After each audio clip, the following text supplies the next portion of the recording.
Sir, ಉಪಚುನಾವಣೆ ವೇಳೆ ಎಲ್ಲ ಕಡೆ ರಾಜ್ಯ ನಾಯಕರು ಹೋಗ್ತಾರೆ. ಶಿಕಾರಿಪುರಕ್ಕೆ ಪರ್ಟಿಕ್ಯುಲರ್ ನಾನೇ ಹೋಗಿ 5-6 ಕಿಲೋಮೀಟರ್ ಪಾದಯಾತ್ರೆ ಮಾಡ್ತೀನಿ ಅಂತ ಡಿ.ಕೆ.ಶಿ ಅವರು ಹೇಳಿದ್ದಾರೆ. ಪಾದಯಾತ್ರೆ ಬೇಡ, ನಾನು ವಿನಂತಿ ಮಾಡ್ತೇನೆ ಮಾನ್ಯ ಡಿ.ಕೆ. ಶಿವಕುಮಾರ್ ಅವ್ರಿಗೆ, ಅವರೇ ಬಂದು ಶಿಕಾರಿಪುರದಲ್ಲಿ ಸ್ಪರ್ಧೆ ಮಾಡಲಿ ಅಂತ ವಿನಂತಿ ಮಾಡ್ತೇನೆ. ಸರ್, ಮೈತ್ರಿ ವಿಚಾರದಲ್ಲಿ ಸ್ವಲ್ಪ ಗೊಂದಲ ಆಗಿದೆಯಲ್ಲ, ಅಂದರೆ ಕೋಲಾರದಲ್ಲಿ. ಸರ್, ಉಪಚುನಾವಣೆ ವೇಳೆ ಎಲ್ಲ ಕಡೆ ರಾಜ್ಯ ನಾಯಕರು ಹೋಗ್ತಾರೆ. ಶಿಕಾರಿಪುರಕ್ಕೆ ಪರ್ಟಿಕ್ಯುಲರ್ ನಾನೇ ಹೋಗಿ 5-6 ಕಿಲೋಮೀಟರ್ ಪಾದಯಾತ್ರೆ ಮಾಡ್ತೀನಿ ಅಂತ ಡಿ.ಕೆ.ಶಿ ಅವರು ಹೇಳಿದ್ದಾರೆ. ಪಾದಯಾತ್ರೆ ಬೇಡ, ನಾನು ವಿನಂತಿ ಮಾಡ್ತೇನೆ ಮಾನ್ಯ ಡಿ.ಕೆ. ಶಿವಕುಮಾರ್ ಅವ್ರಿಗೆ, ಅವರೇ ಬಂದು ಶಿಕಾರಿಪುರದಲ್ಲಿ ಸ್ಪರ್ಧೆ ಮಾಡಲಿ ಅಂತ ವಿನಂತಿ ಮಾಡ್ತೇನೆ. ಸರ್, ಮೈತ್ರಿ ವಿಚಾರದಲ್ಲಿ ಸ್ವಲ್ಪ ಗೊಂದಲ ಆಗಿದೆಯಲ್ಲ, ಅಂದರೆ ಕೋಲಾರದಲ್ಲಿ. ಜನಾರ್ದನ್ ರೆಡ್ಡಿ, ಶ್ರೀರಾಮುಲು ಅಷ್ಟೇ ಅಲ್ಲ, ರಾಜ್ಯದ ಪ್ರಮುಖರು ಕೂಡ ಚರ್ಚೆ ಮಾಡಿದಂಥ ಸಂದರ್ಭದಲ್ಲಿ ನಾವೆಲ್ಲರೂ ಕೂಡ ಪಾದಯಾತ್ರೆ ಮಾಡೋದು ಒಳ್ಳೆಯದು ಅನ್ನೋದು ಎಲ್ಲರದ್ದು, ಬಹುತೇಕ ಎಲ್ಲರದ್ದು ಅದೇ ಅಭಿಪ್ರಾಯ ಇದೆ.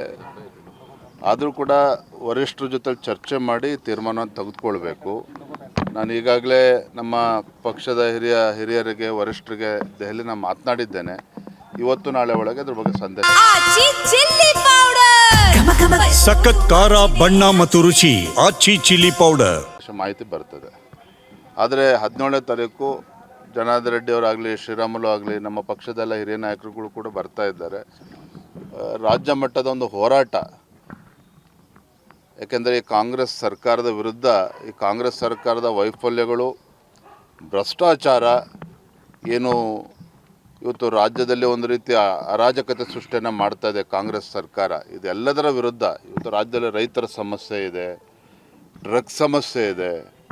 ಇವೆಲ್ಲ ವಿಚಾರಗಳನ್ನ ತೆಗೆದುಕೊಂಡು ರಾಜ್ಯದಲ್ಲಿ ವಿವಿಧ ಹಂತಗಳಲ್ಲಿ ಹೋರಾಟವನ್ನು ಮಾಡಬೇಕು ಅಂತೇಳಿ ಈಗಾಗಲೇ ಪಕ್ಷ ನಿರ್ಧಾರ ಮಾಡಿದೆ.